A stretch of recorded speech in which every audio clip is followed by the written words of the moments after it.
I don't know who Diplo is, all right? But Biggie says he's a DJ, Diplo. Is he on like the Morning Zoo? No, not that. Oh, like a club DJ. Yeah. A club DJ. Here he is jamming with Morgan Wallen. He's one of those where he doesn't like sing or anything. He has other people sing. Right. He does the music. That's nice. Great gig. Like Pitbull? Or no, who's the other guy? Khaled. DJ Khaled. DJ Khaled. Yeah, but he even at least does, I feel like, a little more than DJ Khaled. This guy does Diplo? Yeah. Diplo says, okay, do you cut him some slack? Diplo, doggone it. See, it's when they add Cut me slack. I'm It's so when they sorry. add lib. Cut me some slack. It's when you ad lib. Diplo. A lot of people have that. I just call him Diplo. I actually endorse He'd probably appreciate it. Yeah. How you running? I'm Diplo. Unbelievable. His name is Diplo, not Dicklo. Let's play it again from the top. Why you gotta be so heartless? I know you think it's heartless. I like old Morgan Wallen, too. Biggie and I like Morgan Wallen. Oh, yeah. He's had slack cut for him many, many times. Yeah, a few times now. Anyhow, Diplo is 44 years old. He finished the Los Angeles Marathon last weekend in 3 hours and 35 minutes, which is a fantastic time. But in a video recap, he says, I dropped several drops of LSD into my water bottle before the race. So that's what kept me going was LSD. He was tripping balls. Says he was tripping balls. 26.2. For every bit of it. Diplo. Now, several doctors and experts have said, do not drip LSD into your water bottle. That can be deadly. You are not to do that. It's a psychedelic, and they don't believe that Diplo actually did that. I think Diplo's just trying to get some cool points. Exactly. Exactly. They say lower doses have been found to boost mood, sensory perception, and energy, according to the National Institute on Drug Abuse. But several experts have said if he put several drops into his water bottle, as he says, he would have been, in your words, tripping balls and not able to finish the 26.2 miles. Well, I understand. Look, people certainly like to tend to puff themselves up. But, and if you're of a certain age, Kelly, you are more of a fan of the game than I, and Biggie certainly is too. There's a legend in the Major League Baseball world. Some baseball player apparently pitched a no-hitter. Doc Ellis pitched a no-hitter tripping balls, right? He has a documentary about the whole thing. Was he a pirate? Yeah, it was a pirate, and the documentary is wild. Pitched a no-hitter That's right. on acid. That's right. That was a long And time ago. I think that's verified. Yeah. And didn't... Yeah, I think he verified. He said he did. David Wells, is that his name? The Mets pitcher? Mets and Yankee. He was a Yankee at one point. Yeah. He pitched. Kind of a heavyset dude. Yeah. He pitched a no-hitter or a perfect game. And I want to say later, after the fact, he said he was on something. I won't say LSD, but he was on something when he pitched Was he hungover? I can't remember. something. Yeah. He was not in his right mind. And then there was a guy named Bernie Carbo for the Red Sox. Kristen will remember that name. Remember the name. He had a 3-run home run in Game 6 of the 1975 World Series, what many consider the best baseball game ever played. It was Red Sox against Reds. And the Red Sox were down 6-3 in the 8th, and he had a 3-run home run. He's a light-hitting guy. But many years later, he says he was high as a kite. I think it was cocaine that he was on during that game. And he hit the home run while on cocaine. And then later, that's when Carlton Fisk hit the home run that's world famous. Barely stayed fair. Baseball, the best sport to do while you're high or low, or you think it's baseball? I mean, if this running thing's true, it might start something. I don't know. I go to Reddit sometimes for gym advice, and some people say they smoke a little hashish before they run, and it's a great experience. Yeah. Never done it myself. What about football?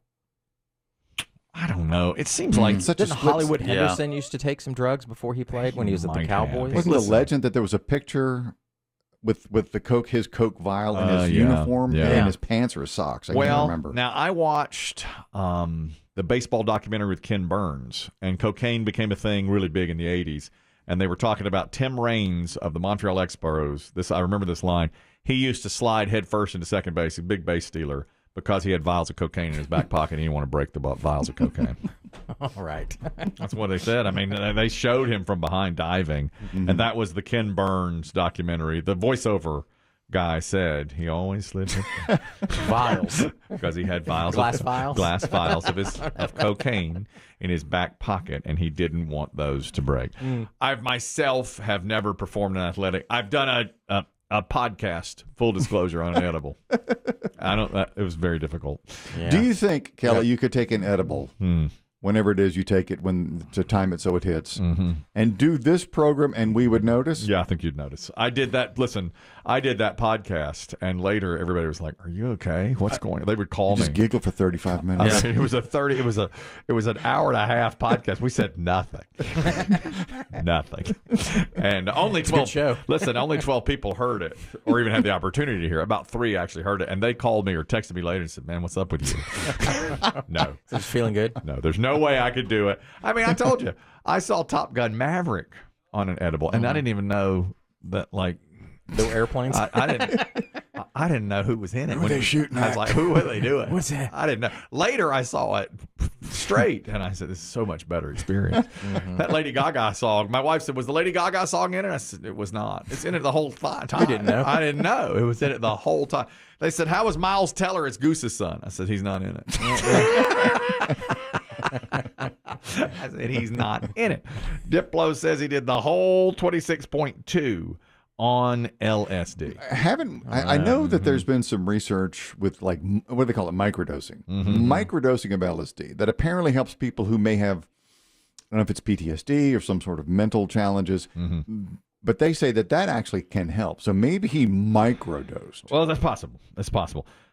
Some experts have said you will get increased blood pressure, increased heart rate, your body temperature will go up, you'll be dizzy, you'll have weakness.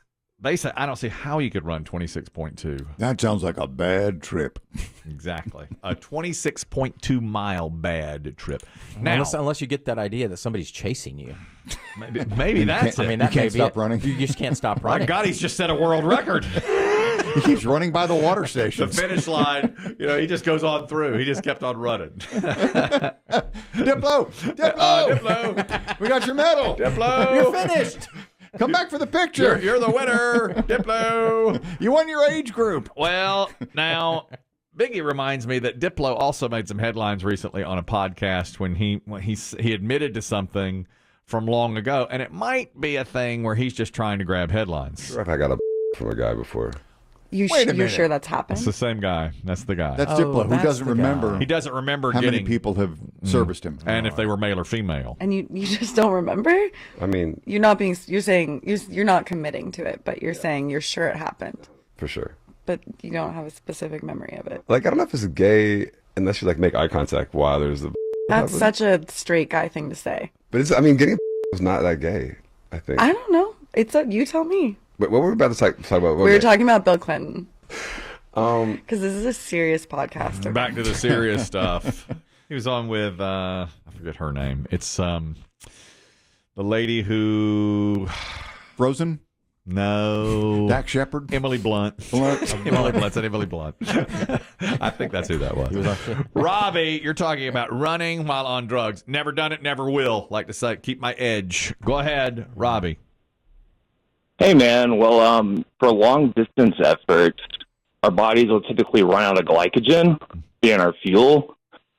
So every 45 minutes, if you take an edible, it'll hit you immediately and give you the energy to take you through your long distance effort. No kidding. So if you're doing A like THC edible? Yes, that exactly. you've done that and it's worked. Yeah, I did a half marathon at 7:27 pace. So that's about Wow, that's impressive. That's very impressive. A 7:27 pace on a half marathon is really good. I read that on Reddit. A lot of people will say, "Yeah, I like to do a little hoochie hoo." Does that it also kind of ease, like, joint Joint pain? and what have you? I hear that. Do you find that's the case, Robbie? I usually think about it mostly for the mental aspect of running, just being able to focus on keeping that pace rather than say the stuff about how it would help out your muscles. But that's for say after the run. Right. Okay. I tell you what, mental part of it is so big. I just did a dry try. Thanks, Robbie. Appreciate it. Ouch. I mean, unbelievable. You do a triathlon with no water. Oh, I thought you meant sitting in a sauna. With 3 guys. A dry try. towel. Sit in a sauna with 3. I may have done that. I don't know. I don't remember. How about Diplo's voice? I don't know. Yeah, he's good. What a isn't great it? voice. I don't know. Is it gay? I tell you, I'm gonna gaze. Didn't make eye contact. Does this voice sound gay to you? Come on, Dip. Look, I don't look him in the eye. Myrtle Beach Doug, LSD and running, a commentary. Go ahead. Yeah, hey guys, Myrtle Beach Doug. So I have experimented with the LSD here and there. Now, if you're taking it and spreading it out so much by like putting a couple drops in like a big water bottle, I could see where it does help you kind of focus. It makes your mind kind of work that way a little bit. But yeah, you could probably get away with working out. But yeah, taking like a full drop there and going and running or something like that, no, son. But I have actually, I'm a big nerd, and I put models together. And some of them were like robots with like moving arms so you can pose them, stuff like that. Mm-hmm. And I put one of my best ones together on a head full of acid one night. Oh, you did. You were able to get that done. You were able to focus like that. Okay. Well, most of help you focus, but you've got to make sure you're in shape before you go run a marathon, and then you get that false courage or that false. Well, that also begs the question too: is that how you train? Because you can't just. Most people can't just get up and run a marathon. You have to train for 3 months, 6 months, whatever. Yeah, I think you'd want to train the way you're going to perform, don't you think? Yeah. Yeah, and this is sort of off the topic, but Kelly mentioned it earlier in the program, Weather Dave, that he had an abject failure at his pickleball tournament, despite the triumph of the dry try. Yeah. Yes. Abject failure. They bailed out. They bombed it. Horrible. At the pickleball. And he said the problem is mental. We got an email from fact checker Rusty, who said the answer may be in your hands the whole time. Zoloft. It's in my attaché. I've got Zoloft in my attaché. What would it hurt? But would I lose my edge here? What edge? You haven't had an edge in months. You called Diplo. I just called Diplo. What could it hurt? Yeah. All right. Hey, I like that name. That's not a bad name. Yeah, definitely not gay named Diplo.